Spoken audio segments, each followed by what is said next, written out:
Oh yeah, we're live from what was the frozen tundra here the other day.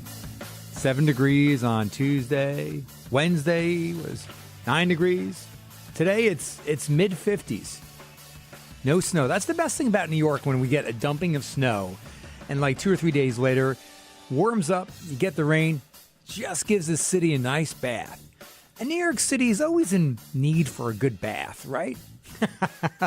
Hey, my name is Mark Farrell. The show is Eyesight on the Progressive Radio Network. Happy Friday Eve to you. 2 minutes after the hour, Eastern Standard Time, no matter where you're calling from. Love to have you check in with us. 888-874-4888. Got a great show as always. Going to jump into it. We have a artist who paints with many, many aspects of her senses except her sight. There are many people that ask me, how can I paint when I'm blind? And my answer to them is that there are many people that can see but don't have a vision. I try to put my vision and my feeling on canvas. That's the voice of Laura Medden, and we'll meet her in a few minutes. Laura is just incredible. She's an abstract painter. She was visually impaired for many, many years, lost her vision entirely in 2007, and has been doing incredible paintings. I mean, wait till you hear her. She's got an incredible personality story of overcoming adversity, resiliency, and basically a story of reinvention. And taking the loss of a major sense, sight, and not limiting her. I came across my guest, Laura Medden, a couple years ago. I don't remember exactly how, but of course, I spent a lot of time online looking for things of interest for the show and things of, obviously, I'm always speaking at different colleges and high schools, etc., on the vital topics I mentioned before. And anyway, I came across this great website, abled.com. And I started reading about Laura Medden, the co-creator of that website. And she was visually impaired for 22 years, and she lost her sight entirely in 2007. But that has not limited her at all for painting a canvas black and putting paint on her fingers and making incredible, stellar, and absolutely beautiful art. Laura Medden, welcome to the show. Thank you. Wow, you sound pretty good for coming in crystal clear from Holland. That's good, yes. Yes. And the name is actually Meddens. Did I say Meddens? Yes. Did I say Meddens?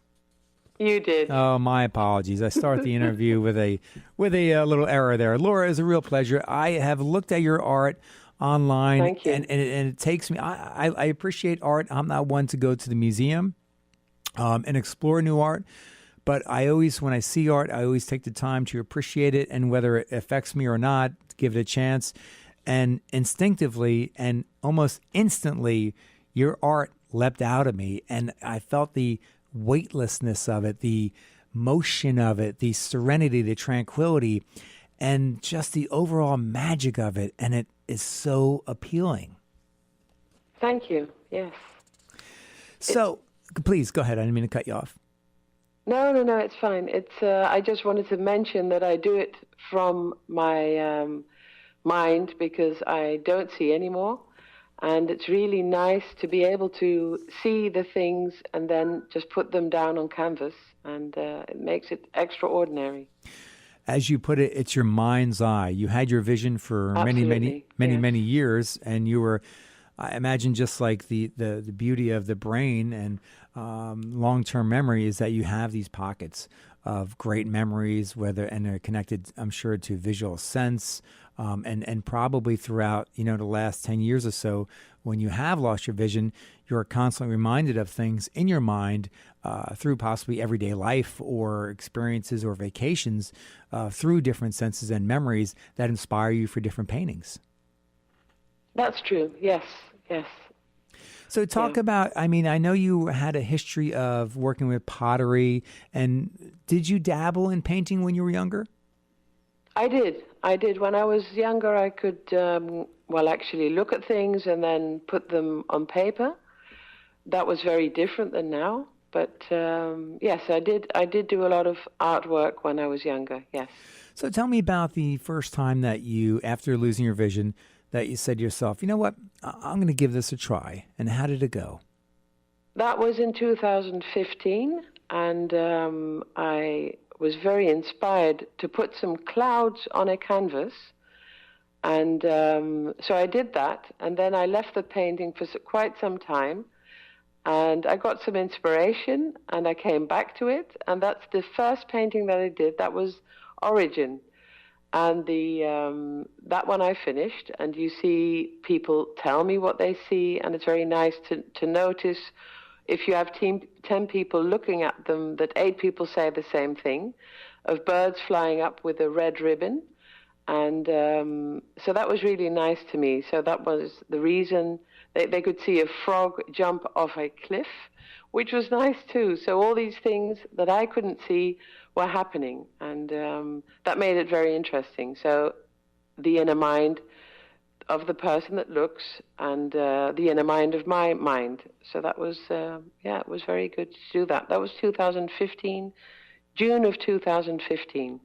What's most fascinating, Laura, and there's many facets of what you do that are fascinating, is that from your mind's eye in your brain through your finger, nothing gets lost in translation. To have 8 out of 10 people sit there and recite to you what you saw in your mind. Yes, yes. So tell me about the process, Laura. Tell me about, Mark, can you repeat that? Sure. Tell me about the process in terms of even as simply as identifying the colors of paint in the tubes.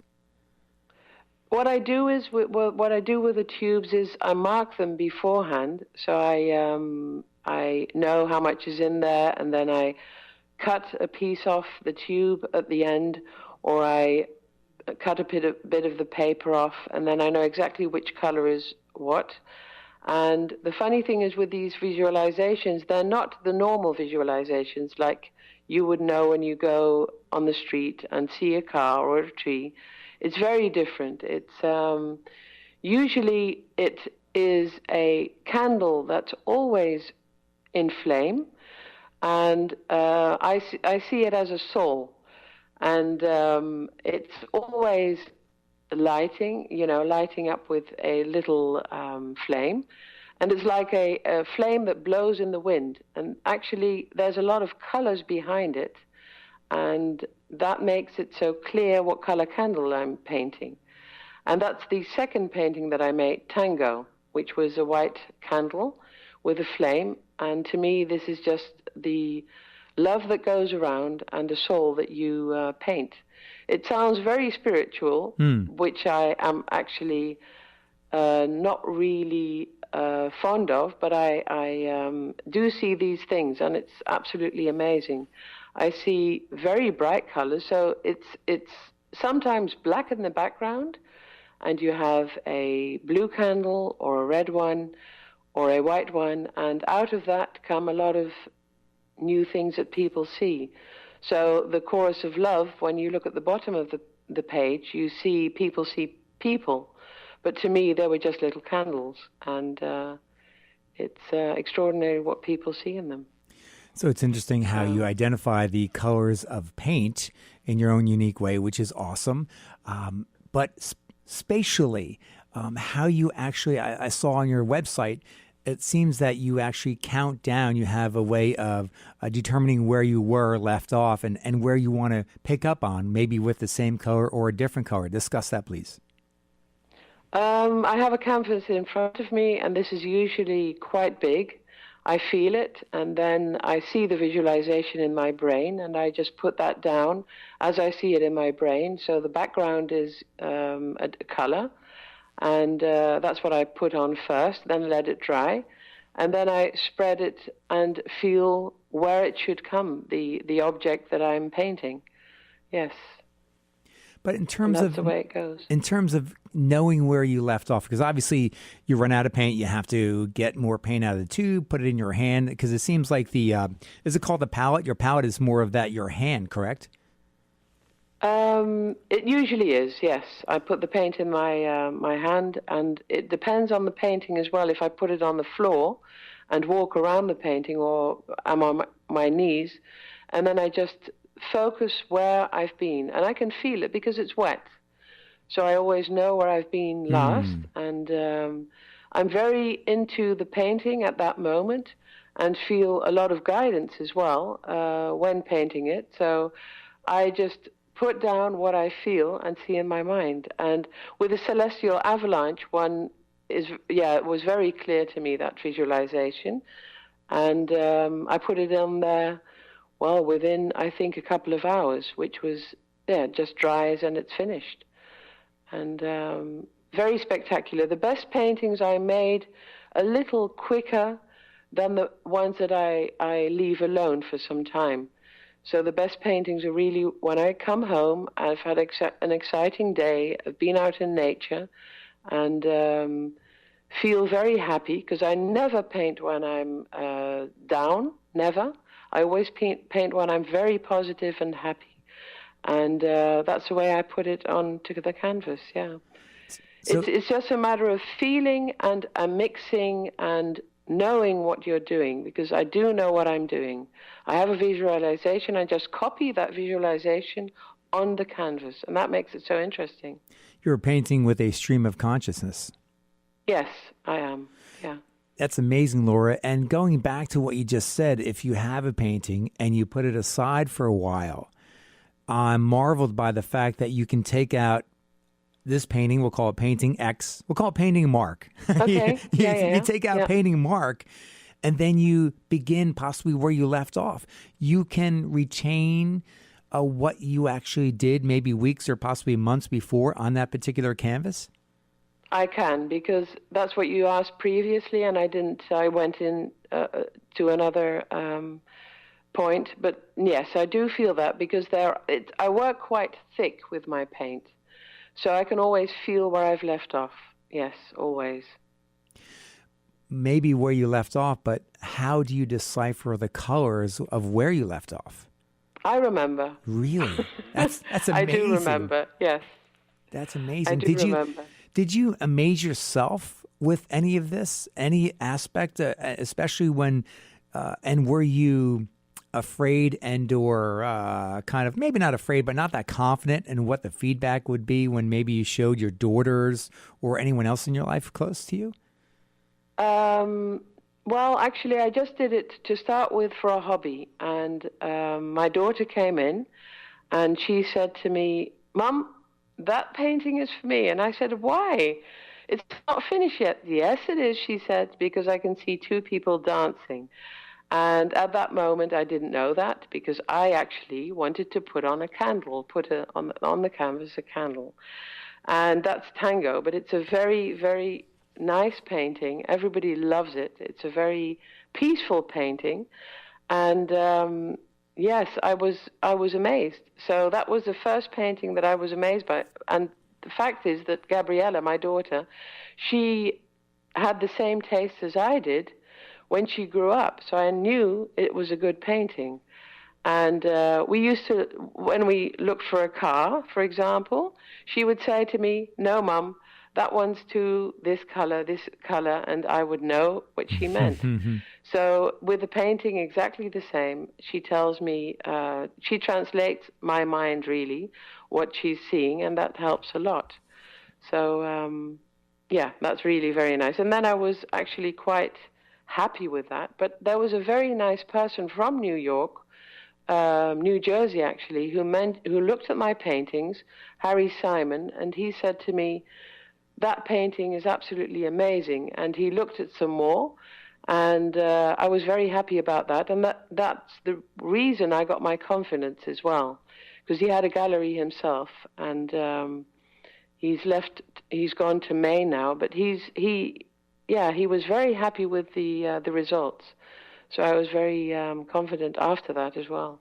Not only my daughter, but more people. So was that the turning point, Laura Meddens, about taking your hobby to a professional level? Yes, because I got chosen by the SBK building in the Netherlands, in Amsterdam. From the 96 people, 10 people got chosen to be selected to hang their work in the building, which was very nice. And after that, I got chosen to go to the TEFAF in coming March, and also the Hermitage in Amsterdam. So I'm quite happy with that. Yeah. Was there any point where you had to kind of really mull this over? Because art is an expression of who you are and what you think and what your perspective of life and your inner self. And I said you mentioned that you're not that spiritual, but was there any part of you that said, possibly considered, you know what, this is just something that's personal and I don't want to put it out for the world to see? Or was it the converse where you wanted everyone to see and the beauty of your magic? Yes, I think it's love is the most important thing in life, I think, and you hear a lot of trouble out there at the moment, and I think love is the most beautiful, energetic thing that you can receive and give. And but I'm not saying I'm not spiritual, but I don't like the word. I like to be inspired, and I think the spiritual word should be inspired by love. But that's my meaning and nobody other opinion, but that's my opinion. So I love the word love and inspiration, and that's a reason I like to let people enjoy my paintings. And so I do believe there's a lot out there that we don't know yet, and that we can work with the brains and that we have, or the brain, and it's very easy when you don't have the possibility to see anymore, that your brain is very flexible and can do a lot more than you actually know. Just like sound waves and brain waves, I think we can do a lot more. It's a very interesting time, Laura, because with assistive technology, a friend of the show named Michelle Spitz does a lot of narration for TV and movies for blind and visually impaired moviegoers and TV goers. And so the same thing can be said for museum goers and for lovers of art. Now people who are blind or visually impaired can have art interpreted.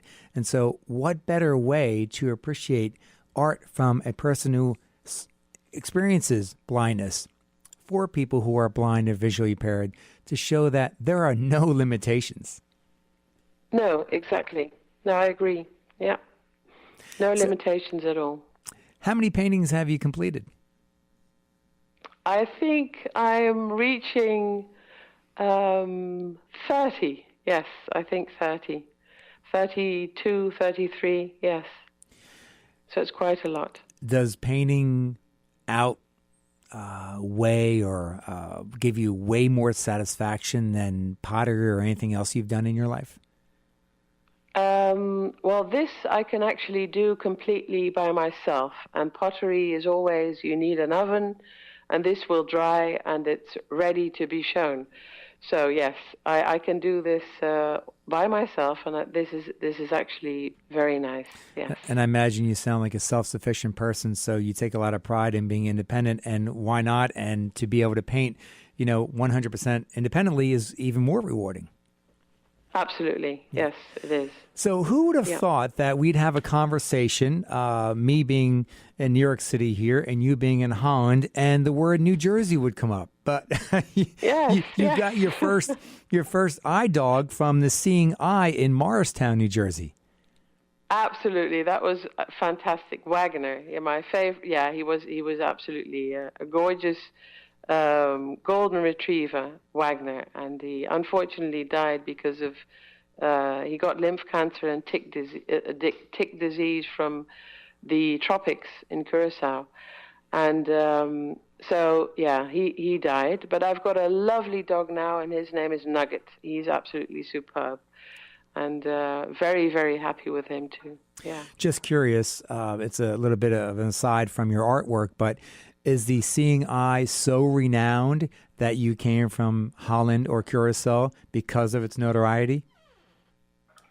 I think the Seeing Eye is absolutely amazing. And I came from Curacao because the Dutch people wouldn't give me a guide dog at that time, which I didn't understand. So I wrote a letter to the Seeing Eye, and they were so friendly to help me out. Like the Americans helped the Europeans in the Second World War, right? Yes. Yeah. So you've led a very interesting life. You traveled a lot, lived in a lot of different locales, and growing up in Curacao. And talk about how the onset of your visual disability kind of began, because it started with an examination, correct? It did. Yes, it did. Yeah. And it's a long story, and actually, it's too much to tell. But you can ask. I mean, it's no problem. But essentially, okay. What was the onset? At what age? The age that I had problems with is 22 years ago now, and I'm 50 now. You look great. Thank you. Those arms are in serious condition, my girl. On your website, I don't know what's more impressive. The nice thing is when you don't see yourself in the mirror anymore, you don't see the lines either, do you? Oh, boy. But I'm telling you, your arms you are in shape, my dear. You love the outside. You love keeping fit. But it's just very interesting because you experience a lot in terms of misdiagnosis and inadequate treatments, and ultimately resulted in the loss of vision. Yes, nearly, yes. So for 22 years being visually impaired, how different was it to go psychologically from having some sight to blindness? Well, before that, I could see 100%. I drove a car as well, studied at university. So I, from the visually impairment, going to blind was a big thing. But now that I'm blind, I actually think it's nicer. It might sound ridiculous, but when I could see a little bit, I tried so hard to show the world that I could still see a little bit. And that was sometimes very tiring. And now that I'm blind, I just tell people I'm blind. And when I used to see a little bit, and they would say to me, "You're blind," I would get very angry because I would still tell them I can still see a little bit. I'm visually impaired. I'm not blind. But now that I am blind, I just tell them I'm blind. I don't see anymore. So because people tend to walk up to me and, don't realize that I can't see. And I have to really explain it to them and tell them I don't see anything. Oh, okay. And then all of a sudden, they're very helpful, and they help quite well, yes. When I'm in a shop looking for something. And even when I'm with Nugget, they don't realize, because the thing is, the difference in Holland, they walk with a cane as well, and I don't. I just walk with a Nugget. Was it in Curacao where you were residing when you became blind and you experienced some awkwardness and maybe some pushback from the community? Yes, I did, yeah. Talk about that, please. A lot. Well, people wouldn't let me into certain places, and because I had a guide dog, and they weren't used to that, you see, because they're used to having a dog for people not coming in their house, so a guard dog, and not a guide dog. So I had to teach the people and the children what the difference was, and they did eventually understand. But it took some time, and children eventually liked Wagner a lot, wanted to stroke him, and made them aware of what a dog can do and how a dog can help a blind person. So at that time, visually impaired still, but yes, it was necessary to educate the people there, because then they're more open to things that are new, yes. Did you feel empowered when you had the ability to share something that you maybe initially thought was possibly a new weakness, but you can turn that around to become empowering, not only for yourself, but for others? Yes, absolutely. I thought it was very, very nice to do, and very nice to see the enthusiastic people that would, just want to listen and to know what was going on, yes. When did you decide to begin a website for people with disabilities, abled.com? In 2008, yes. So before your blindness, obviously it was still important for you because you were experiencing what you were experiencing in Curacao. Yes, that was the reason. And what I thought was very disturbing was that a lot of people with a disability were put away. And to me, that was not, that wasn't done. That was shameful. So that's the reason I wanted to do something about that. And it really worked. It did work, yes. Do you to help people. Do you attribute that lack of education and sensitivity just because you were living in Curacao versus in Netherlands or right in Holland in a major city? Well, yes, I think so. And I think it's a part of the culture as well, that people are ashamed if somebody has something. And that's very different in the Netherlands because we see it. The Netherlands are much more open to guide dogs and much more friendlier. And there's a big difference there. But I think Curacao has developed. It's they understand a little more. I wouldn't say 100%, but they do understand a little more. Laura Laura Meddens is my guest. My name is Mark Farrell. The show is Eyesight on the Progressive Radio Network. Laura is an incredible painter who happens to be blind and the parent of two girls, I believe one in her late teens and one in her early 20s. So obviously a very important stage of parenting was when you were visually impaired and blind. How difficult was that?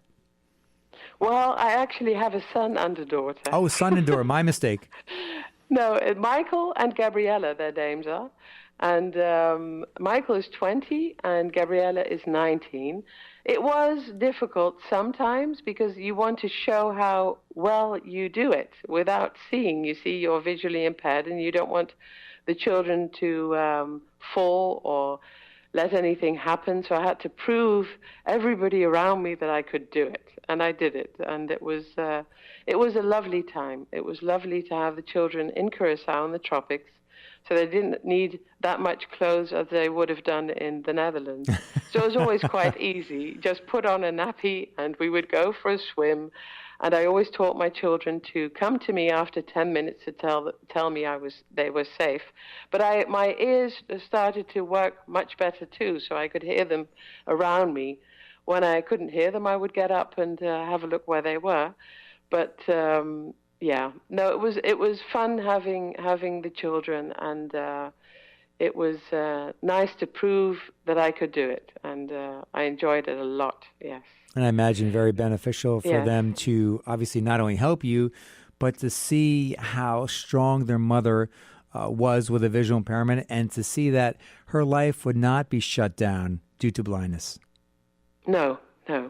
Absolutely not. I think it's actually, it might be very strange to say, but I think it's much more exciting now that I'm blind. It sounds, typical, because I didn't know there were so many things in my brain, and I don't like the word spiritual, but there is much more than we know when we see. And the only way to find out is not to see. So,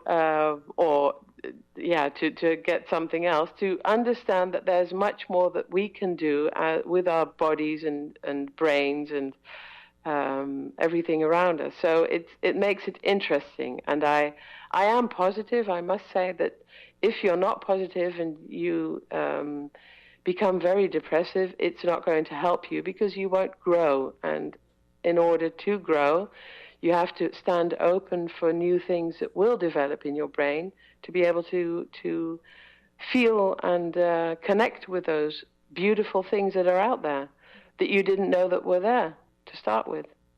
I have a mantra that my difference makes me stronger due to my visual impairment and all the other things that were brought on by myself and things that I didn't have control of, which so many of us don't have in life. For example, the fact that, all the adversity you experience and also domestic violence for yourself. Yes, yeah. So that played a little bit of a role in your decline in vision, correct? It did, yes. The last 30% that I could still see, yes. So was that emotionally something that was made losing your vision even more difficult, or there's no way to actually even determine whether it was more difficult? It was just overall hard. It was hard because the problem I had was that I still loved the man that I was married to 20 years, and that made it so difficult. I think if I wouldn't have done that, I would have just walked away and said, okay, that was that. But that was my problem, and I think that's the problem of most women that are hit by whoever that might be. That if you do care for somebody, it's very strange that that happens. Yeah.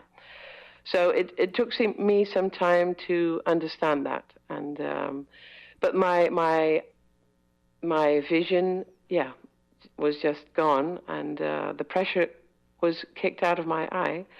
But now I say what I said before. I've learned a lot. Yeah, I've learned a lot. And you've just be able to harness everything. And you mentioned how positive you are. It's evident in your paintings. It's evident in things you've accomplished. Being visually impaired, I guess you packed up your bags in Curacao and went back to the Netherlands and got your degree. You really ramped yourself up on assistive technology with the assistance of friends and other people in your life. And you weren't going to take no for an No, that's true. And no, that's absolutely true. And even the founder and chairman of the Laura and Wagner Foundation. Yes. Yep, correct. Your first dog, correct? That was my first dog, yes. And now why do you have a foundation in your name and your first dog's name? Because it opened my life to new things, and I could get out of the house, and before I couldn't, because in Curacao you don't have a lot of sidewalks. So where we were living at the time, we did, and I learned to walk with a cane first, and then I received Wagner, which was amazing. I could just leave safely, because that was the main thing. I did leave with my other dogs, but they weren't guide dogs, so they would help me, but not in the way that Wagner would help me. So I was very happy about that, yes. And that's how the foundation started, yeah. Laura Meddens, talk about the advocacy, the support system, and possibly the pushback that you would compare and contrast from Europe, being a person with a disability, versus I don't know how long you were in the United States for the Seeing Eye. Obviously, you've been here, I'm sure, numerous times. But what's your overall sense in terms of how people with disabilities are treated? I think that when you are a traveler, like I traveled with my parents quite a lot and became disabled in the tropics. And when I came back into the Netherlands, it was very hard for me to get funds and help, which I think is not correct, because I think when you have a certain status and you become blind, that you should get help wherever you are. And the difference between the Netherlands and America is that when I went to the Seeing Eye, I met a lot of people with a good education and well established, and I felt a lot of friends that were there that had established a lot. And that difference I haven't seen that much in the Netherlands. I know there's been a judge that's blind, so there are opportunities, but not as much as in America, I believe. I don't know if this is true, but I think for people that are blind and you're born here and you stay in the same place, you have a little more of a chance to get help than when you're a traveler like I was with my parents. And afterwards, when I wanted to leave from the Netherlands to see more of the world, that gave me a lot of problems when I left my hometown. So because I wasn't seen as one of the standard people, and so I didn't get a lot of help, which was sad, and is still the case now. I get around because I can sometimes ask for a taxi, but I think in America, I'm not sure really how it works there. You can tell me more about that. But the Seeing Eye was absolutely fantastic, and the people that I met all had a possibility to study and finish their college degree. And I think that's the same in the Netherlands when you've been in the same place all your life. I think that's the big difference. Certainly. Yeah. Laura, we're almost out of time, but finally I want to ask you, describe the feeling you get mentally, physically, when you're in the throes of painting, starting a painting, in the middle of a painting, or the completion of a painting. How does it make you feel? Satisfied. I think that's the best word. Satisfied. I thought I was going to hear the word elation, free. Yeah, freedom is a part of that. But freedom is the best word you can think of for everybody, I think. Sure. Yes. And of course, one of your other favorite words is love. Love, freedom and love, absolutely. So, of course, Laura Medden's the Progressive Radio Network, where we're broadcasting live right now, is worldwide. Do you have upcoming exhibits you would like to plug? Yes, well, everything is visible on my website. So it's the Teefaf, and that's in Maastricht, in the Netherlands, and also the Hermitage in Amsterdam.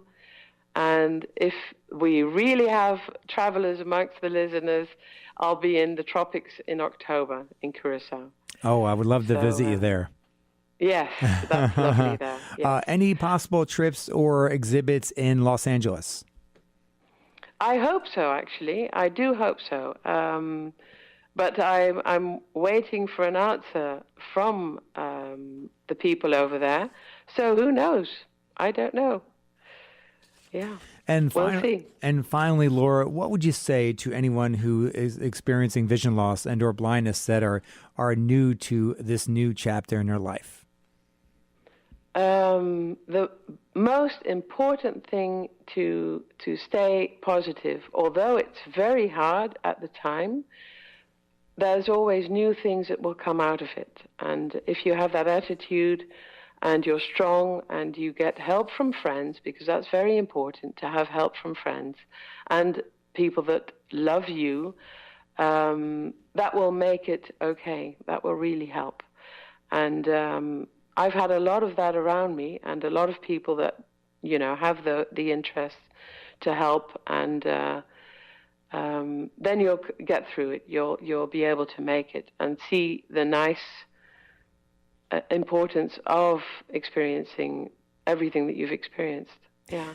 And we'll leave it right there with sage advice from Laura Meddens. Laura Medden's artwork is available on her website. Check it out, Laura, MEDDENS.com. Correct, Laura?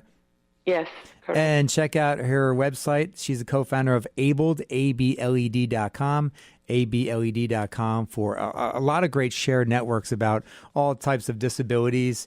And also you can check her out. You're founder and chairman of the Laura and Wagner Foundation. What's the website for that? That's abled.com and lauraandwagner.com. Oh, lauraandwagner.com. And please give a huge hello and a doggy treat to Nugget. I will. Thank you, Mark. Laura, keep up all the great work. Thank you. My name is Mark Farrell. This has been Insight on the Progressive Radio Network. If you missed any part of this live interview with Laura Meddens and or earlier portion of the interview, check out the Insight page on the Progressive Radio Network. If you'd like me to speak at your school, college, corporation, or more, check out markfarrellmotivation.com. I speak about overcoming adversity, anti-bullying, mental health, drugs and alcohol, how to get in a lot of words with no time. My name is Mark Farrell. Have a great day.